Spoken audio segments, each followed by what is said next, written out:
Saudaraku seiman, dunia ini kita lalui, nikmati yang terbaik, tapi jangan sampai berlebihan. Dan Nabi SAW menjadikan tolok ukur orang itu bahagia bukan karena banyaknya hartanya. Tapi perhatikan kata Nabi SAW apa? Di dalam hadis yang sahih, diriwayatkan Imam Bukhari dalam kitab Adabul Mufrad, man asbaha minkum aminan fi sirbi.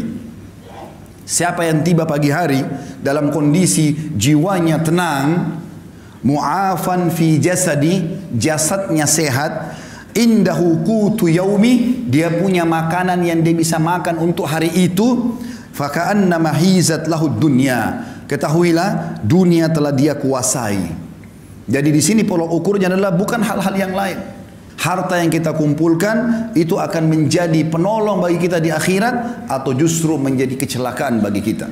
Juga dalam sabda Nabi SAW yang lain, riwayat Imam Ahmad dan juga Ibnu Majah dengan sanad sahih, kata baginda Nabi SAW, man kanatid dunya hammahum, siapa yang dunia menjadi targetnya, tidak ada urusannya sama halal haram, gak ada urusannya dengan masalah akhirat, farraqallahu alaihi amrah, Allah akan sibukkan dia dengan perkara-perkara, tidak selesai-selesai, ini gak selesai, itu gak selesai, semuanya jadi masalah buat dia. Wa ja'ala faqrahu baina ainai, Allah jadikan kefakiran di depan matanya, biar mobilnya mewah, rumahnya mewah, segala macam ada, tetap dia merasa tidak pernah puas. Walam ya'tihi minad dunya illa ma kutibalah, dan tidak akan sampai kepadanya urusan dunia ini kecuali yang sudah dicatatkan baginya. Wa man kanatil akhirah niyatuhu, siapa yang akhirat menjadi niatnya, targetnya, dunia dia tunggangi untuk ke sana, setiap kali dia membantu orang targetnya untuk akhirat, dia melakukan ketaatan apa saja semuanya untuk akhirat, jama'allahu amrah, Allah akan selesaikan urusan-urusannya. Wa ja'ala ginahu fi qalbihi, dan Allah jadikan kaya di dalam hatinya sehingga selalu dia merasa puas. Wa atathu dunya wa hiya ragima, dan orang seperti ini dunia akan datang mengejarnya dalam kondisi terhina. Dalam pepatah dikatakan, siapa yang kejar akhirat, dunianya akan ikut, dan siapa yang mengejar dunia, akhiratnya akan luput. Saudaraku seiman, Nabi SAW juga mengingatkan kepada kita, yaqulu ibn Adam, dalam hadis sahih riwayat Imam Muslim, anak Adam banyak berkata, mali, mali, hartaku, hartaku, kapan proyekku bisa tembus, kapan aku begini, dari proyek ini ke proyek itu, tanpa memikirkan mana halal haramnya. Wa hallaka ya ibn Adam min malik, apakah kau sadar hai anak Adam, kata Nabi SAW, sesungguhnya hartamu illa ma akalta fa'afnait, sesungguhnya hanya dalam bentuk makanan lalu akan habis. Au labista fa'ablait, atau kau beli pakaian lalu kemudian punah juga. Au tasaddaqta fa'amdait, atau kalau kau cerdas kau akan sedekahkan maka beruntunglah kamu. Ali bin Abi Thalib mengingatkan kepada kita dalam riwayat Bukhari, beliau mengatakan irtahalatid dunya mudbirah, ketahuilah dunia sudah meninggalkan kita, umurnya dunia makin sedikit. Sudah banyak orang sebelum kita meninggal dunia yang jauh lebih hebat daripada kita, lebih banyak idenya, lebih banyak keturunannya, sebagaimana saya katakan tadi. Wartahalatil akhirah muqbilah, dan akhirat sedang menuju kepada kita. Walikulli wahidin minhuma banun, kedua wilayah ini punya anak-anak. Fakunu min abnail akhirah, jadikan diri kalian anak-anak akhirat. Wala takunu min abnaid dunya, dan jangan kalian tinggal menjadi anak-anak dunia. Fa innal yawma amalun wala hisab, karena hari ini di dunia bisa bebas beramal tapi belum ada hisabnya. Wa gadan hisabun bila amal, tapi besok di akhirat akan ada hisab, tidak ada lagi kesempatan untuk beramal. Saudaraku seiman, di dalam hadis yang lain juga Nabi SAW mengatakan, kun fid dunya ka'annaka gharibun aw abiru sabil, jadikan dirimu di dunia ini seperti orang yang asing atau hanya sekedar lewat saja. Dalam riwayat lain, wa'udda nafsaka min ahlil kubur, dan selalu siapkan dirimu untuk menjadi penghuni kubur. Wa qala Ibnu Umar radhiyallahu anhuma, dan Abdullah bin Umar berkata dalam riwayat yang sama bersambung menanggapi hadis Nabi SAW, riwayat Bukhari, idza amsayta fala tantadhirus sabah, kalau kau tiba sore hari jangan tunggu pagi hari. Wa idza asbahta fala tantadhirul masa, kalau kau tiba pagi hari jangan tunggu sore hari. Wa khudh min sihhatika limaradik, maksimalkan masa sehatmu sebelum kamu sakit. Wa min hayatika limautik, dan selama hidupmu untuk persiapan matimu. Juga dalam hadis yang lain kata Nabi SAW, mali walid dunya, untuk apa saya mengejar-mengejar dunia ini berlebihan. Ma'ana wad dunya, perumpamaan aku dengan dunia, kata Nabi SAW, innama mathali wa mathalud dunya kamathali rakibin dhalla tahta syajaratin thumma raha wa tarakaha. Sesungguhnya perumpamaan aku dengan dunia ini seperti seorang musafir yang kebetulan penat, capek, lalu kemudian dia pun duduk di sebuah pohon, kemudian dia akan pergi meninggalkan tempat tersebut. Ibaratnya ini bahasa saya, kalau kita seperti lagi safar dari Jakarta ke Surabaya naik bus, maka bus-bus itu mampir di rest area, di tempat istirahat. Maka ada orang yang cerdas, dia mampir sebentar lalu kemudian dia naik bus untuk melanjutkan ke tempat tujuannya. Tapi ada orang yang konyol, dia sengaja tinggal di situ, dia tidak ikut dengan busnya, maka terbengkalailah dia gara-gara tidak ikut dengan tunggangannya. Kita sedang menuju ke akhirat. Dan dunia ini kita boleh nikmatin. Seorang muslim dibolehkan makan yang enak. Karena Allah mengatakan halalan thayyibah. Halal boleh dan thayyib berkualitas. Bahkan kita dianjurkan menggabungkan antara keduanya. Kalau kita punya kemampuan, kita boleh makan yang halal dan kita boleh juga mencari yang thayyib. Bahkan kata sebagian ulama tafsir, andai saja ada makanan halal tapi tidak thayyib, seperti ayam halal, tapi dia sudah tidak thayyib karena rusak atau bangkai, tidak boleh dimakan. Seorang muslim disuruh cari kalau buah murni semua, tidak ada sedikit pun warnanya yang berubah. Itu namanya halal. Allah SWT suruh kita nikmati.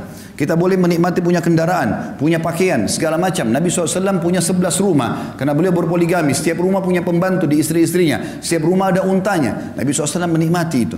Tapi selalu sebatas ini hanya akan dilalui, bukan sebuah target utama. Syekh Utsaimin rahimahullah mengatakan perumpamaan orang dengan dunia ini seperti dia masuk ke WC.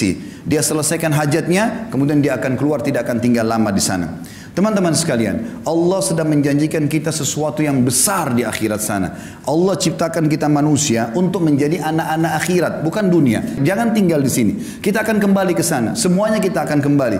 Kalau di dunia ini Anda pernah makan makanan enak, minum yang enak, pakai pakaian yang bagus, lalu mungkin Anda pernah melihat pemandangan yang indah, badan atau fisik yang sempurna, paras wajah yang tampan, apa saja kira-kira yang kira-kira membuat orang kagum di dunia, maka perhatikan apa kata Nabi SAW. Perhatikan semua itu teman-teman. Bayangkan sesuatu yang paling besar yang pernah Anda lihat. Orang yang sangat tampan, orang yang sangat cantik, orang yang sangat sempurna secara fisik, kaya raya, punya mobil mewah, rumahnya mewah, segala macam. Bayangkan itu dengan pertemukan dengan sabda Nabi SAW. Beliau mengatakan apa? Tentang target kita di sana, akhirat. Wallahi kata Nabi, dalam hadis riwayat Muslim, demi Allah, Nabi enggak pernah sumpah kecuali penting sekali. Beliau mengatakan, wallahi, mad dunya fil akhirah illa mathalu ma yaj'al ahadukum isba'u hadhihi fil yammi falyandur bima yarja.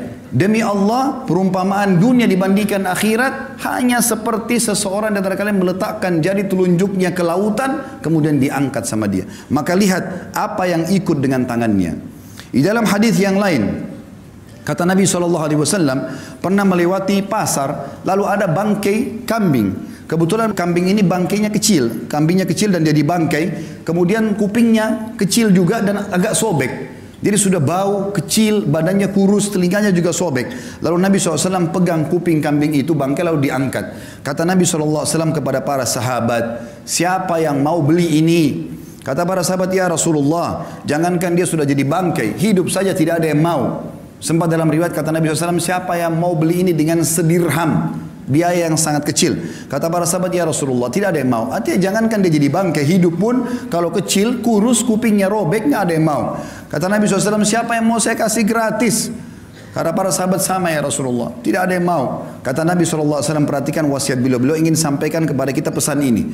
Fawallahi, beliau bersumpah lagi atas nama Allah, lad dunya ahwanu alallahi min hadza alaikum. Hadis sahih riwayat Tirmidzi. Ketahuilah dunia ini di sisi Allah atau apa yang Allah janjikan buat kalian di akhirat nanti, ya, lebih hina daripada bangkai ini. Di dalam hadis yang lain yang mulia juga, kata Nabi SAW kepada seorang sahabat bernama Dahhak ibn Sufyan radhiyallahu anhu. Beliau mengatakan Rasulullah SAW pernah berkata kepadaku, ya Dahhak, wahai Dahhak, ma ta'amuk, apa makananmu? Faqala ya Rasulullah, al-laham wal laban. Aku selalu makan daging dan minum susu ya Rasulullah. Lalu kata Nabi SAW bertanya lagi, qala thumma yasiru ila madha, kemudian jadi apa itu makanan daging dan susumu? Qala ila ma qad alimta, tentu akan menjadi apa yang sudah anda tahu ya Rasulullah. Karena beliau santun dengan Nabi SAW, beliau tidak mau mengatakan jadi kotoran ya Rasulullah. Beliau mengatakan sudah menjadi apa yang anda tahu ya Rasulullah. Jelas susu menjadi air kencing, maaf, dan juga makanan akan jadi tinja, kotoran. Tapi sahabat ini santun dengan Nabi SAW, mengatakan ya Rasulullah, terjadi seperti apa yang anda tahu. Maka qala, beliau pun bersabda sallallahu alaihi wasallam, hadis ini sahih riwayat Imam Ahmad, ketahuilah bahwasanya Allah Subhanahu wa taala menjadikan perumpamaan dunia ini bagi anak Adam seperti kotoran yang keluar dari tubuhnya dari makanan tersebut. Oleh karena itu teman-teman sekalian, bertaubatlah bagi orang yang berbuat dosa. Umur kita terbatas, jangan sia-siakan. Cukup yang lalu-lalu. Berapa kali anda dengarkan khutbah Jumat, ceramah, jangan, tidak boleh, haram, kerjakan ini, tapi masuk telinga kanan, keluar telinga kiri. Sampai kapan? Apakah anda tunggu malaikat maut mencabut ruh anda baru anda mau sadar? Apakah nanti pada saat sudah masuk kuburan digiring baru kemudian kita taubat? Ini keliru semuanya. Peringatan yang datang, orang yang cerdas begitu sampai ke kupingnya, sampai ke hatinya, lalu dia bertaubat kembali kepada Allah Subhanahu wa taala. Kembali kepada Allah sebuah keindahan, taubat dari kesalahan. Kalau dulu kita sudah beramal saleh bersyukur, sekarang kita kerja yang terbaik. Kata Hasan Basri rahimahullah sebagai penutup, hai anak Adam, kau hanya seperti bilangan saja. Setiap tiba pagi hari, hilang satu bilanganmu. Maka kita makin dekat dengan kuburan kita. Ingat, pada saat kita meninggal teman-teman sekalian, tidak ada yang ikut dengan kita kecuali amal kita. Hadis Nabi SAW yang berbunyi, kalau anak Adam meninggal dunia, dalam hadis Bukhari Muslim, anak Adam meninggal dunia akan ikut ke kuburan tiga, keluarganya, hartanya, dan amalnya, dan akan pulang dua, hartanya dan keluarganya akan pulang. Secinta-cinta suami anda kepada anda, cinta-cinta anak kita kepada kita sebagai orang tua, tetap saja mereka tidak akan nginap di kuburan. 1 jam maksimal mereka tunggu di liang lahat, selebihnya mereka akan pulang. Istri kita bisa menikah sama orang lain, anak-anak kita akan sibuk dengan aktivitasnya, teman-teman kita cuma tetesin air mata sebentar lalu kemudian mereka kepada aktivitasnya kembali. Mobil mewah kita hanya bisa parkir di pagar kuburan. Dan yang tinggal, kata Nabi SAW, setelah pulang keluarga dan hartanya, tinggal bersama amalnya. Sholat yang selama ini kita kerjakan hanya buru-buru, sedekah yang selalu keluarnya cuma 1.000-2.000 rupiah, selalu perhitungan ini dan itu, selalu bermaksiat tidak sempat taubat, itu yang tinggal bersama kita. Dan ini berbahaya. Kalau kita tidak tentukan mulai sekarang, maka sampai kapan? Allahu a'lam.